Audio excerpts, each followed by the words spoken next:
Hi guys, welcome into the Michigan preview edition of Buckeye Chalk Talk. I'm Andrew Moses here for cleveland.com. Today we are bringing down the 111th matchup between Ohio State and Michigan. Always held at the end of the season, always important for at least one of the teams going into the game. This year, clearly Ohio State has a lot more riding on it.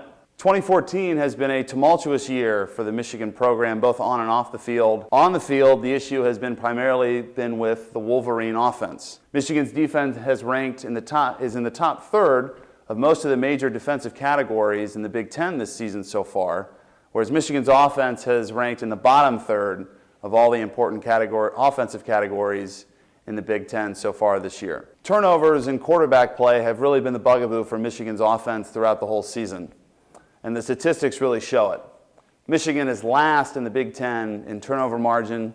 They also have thrown the most interceptions of any team this year so far in the Big Ten Conference. In Michigan's three toughest games so far this year against Utah, Notre Dame, and Michigan State, the Wolverines have turned the ball over 11 times. Now, it's hard to beat any quality opponent when you turn the ball over that many times.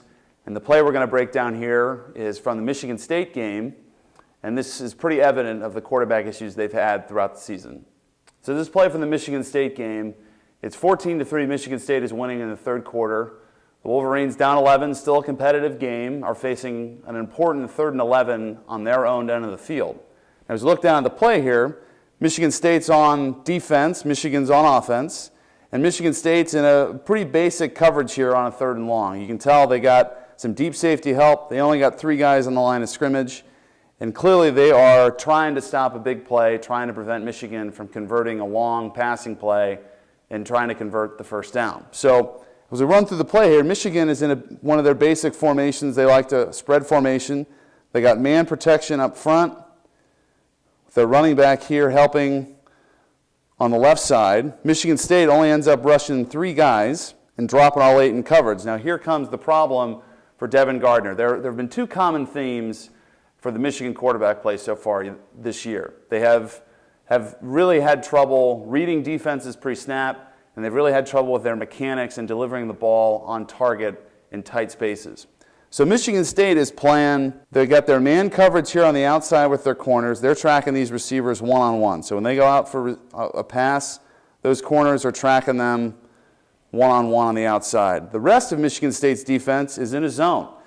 This linebacker here on the backside, he's in a spy of David Gardner. They're trying to make sure if they're running a quarterback draw or a rollout or whatever, he's the guy that's going to be the 4th rusher. But since he just sits in the pocket, he sort of just hangs right over the football. These 2 linebackers go back in coverage, and these 3 guys, this corner, this free safety, and this other deep safety, they're just kind of hanging right there, especially these 2 safeties. They're hanging right around the 10 to 12 yard mark, trying to prevent any throws, or Michigan's just trying to go 12 yards and get another yard for their first down on 3rd and 11.